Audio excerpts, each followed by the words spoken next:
wanted to talk Keon Coleman here for a minute because I think there's a good conversation to be had about him as we look to the Bills training camp and what we're going to watch for with Coleman.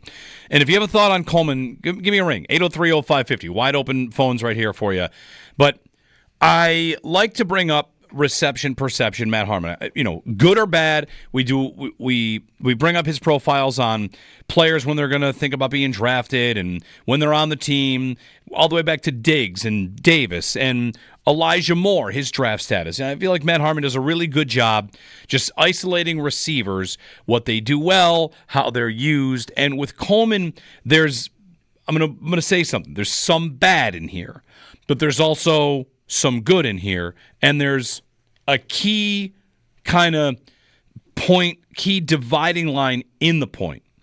And what that is so when Matt Harmon does his rankings and when he does his breakdowns, you've probably seen, if you're on Twitter or anywhere, you see the route tree with the greens and the reds, and does this guy run this route well, or is he bad at it? And if you were to see Keon Coleman's, what you would see is lots of red, which is bad. Lot of red. He's not very good at any route in the tree that the Bills had him running outside of slants and screens. Everything else was kind of bad. His percentile that he beat man coverage was very, very bad. Third percentile. Like Keon was not getting separation, was not getting open. And that was in the scouting report. And here's where the key line comes down on, well, what does that have to mean? And Harmon's one, as many other people in the draft thought Coleman would be better suited as a power slot.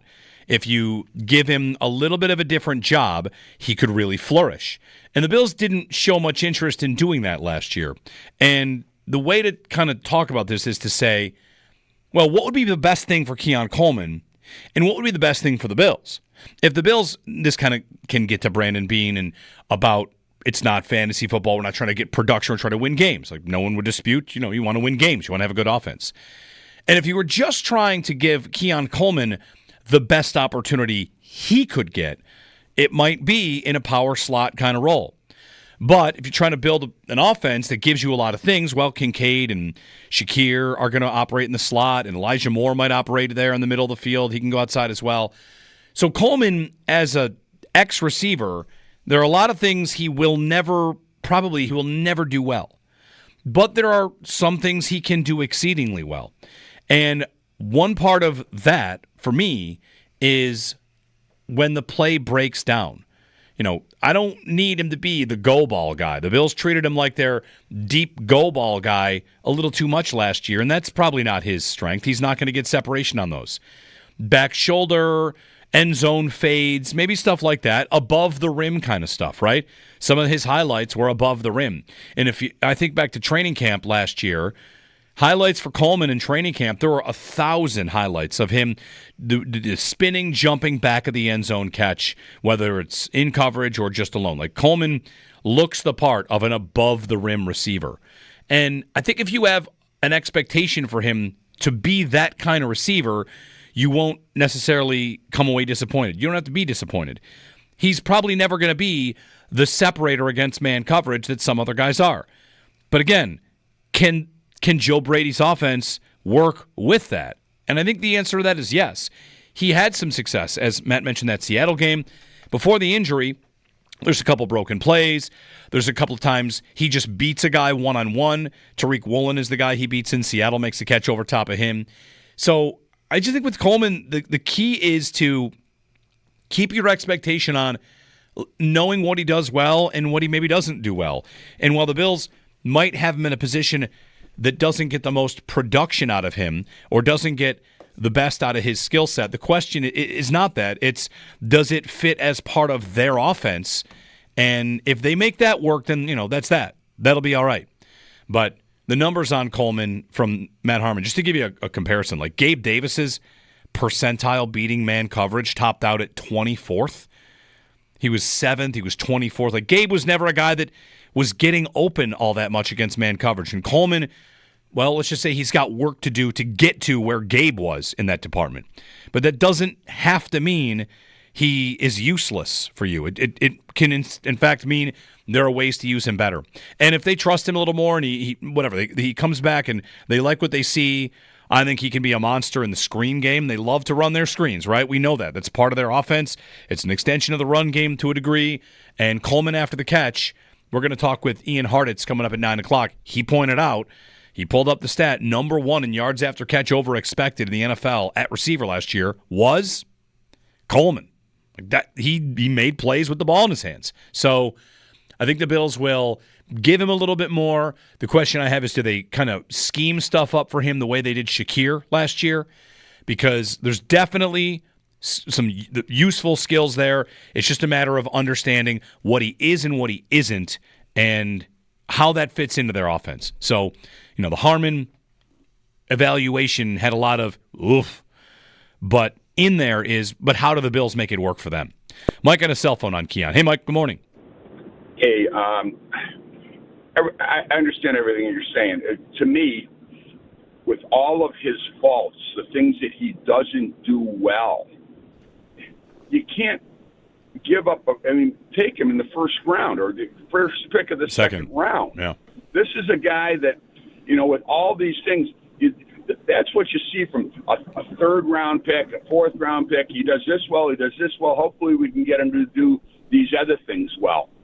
This is a guy, we had opportunities last year to move up and get Thomas, to stay where we are and get Worthy. Guys that filled a hole in our lineup.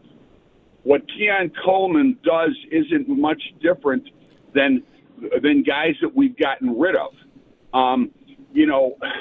It just seems to me that he's got almost like he's a power play specialist in hockey.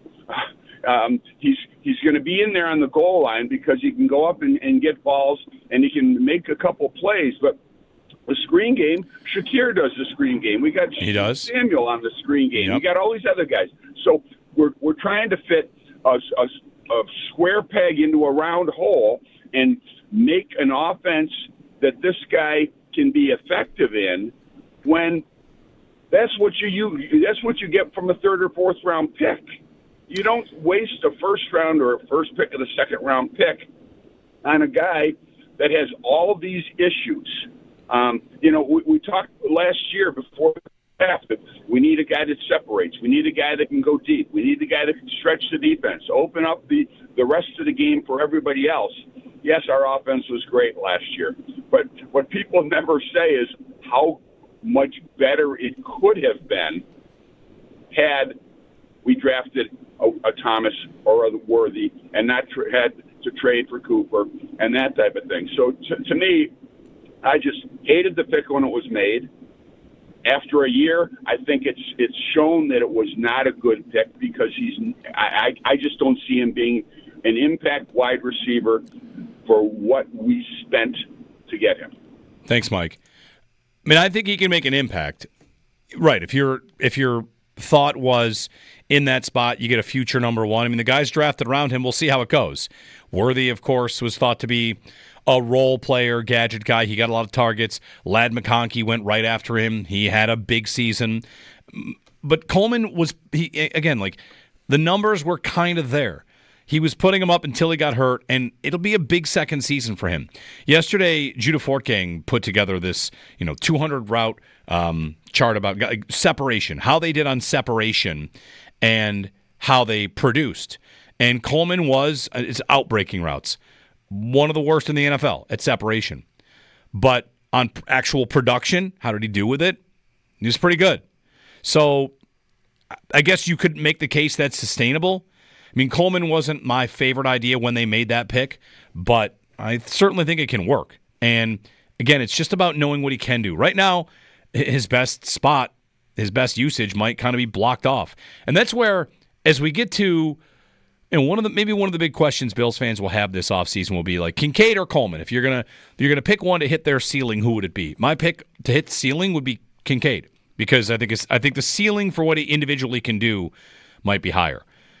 Finding a way to use him, finding a way to get him the ball more, that might be one of the biggest jobs.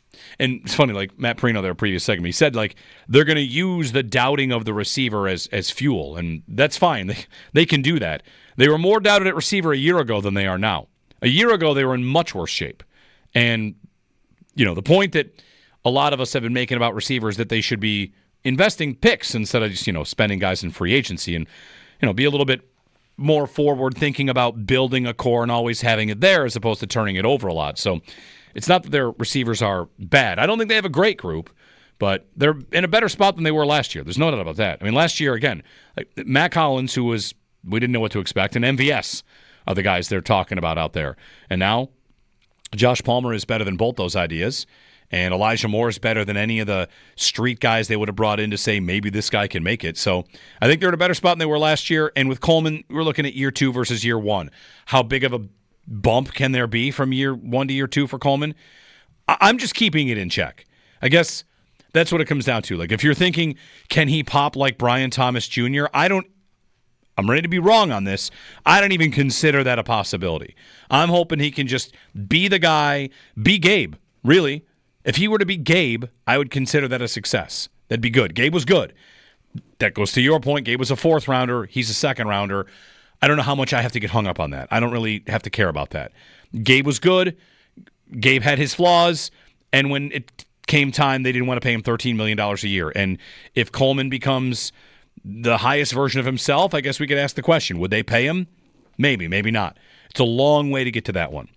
803-0550. More of your phone calls on this. Jordan, if you can hang with us, we'll get to your call on the other side. Ian Hartitz was someone to talk about this Bills offense and whether or not Coleman can be a contributor. Coleman, polarizing is one way to say it. I'm kind of just I'm respecting those that think, and the Bills included here, that there's stuff he can bring without being a perfect prospect. I know there are lots of players that are like that. Shakir, to a degree, is this. Shakir's not some perfect receiver. They use him really well at exactly what he does really well.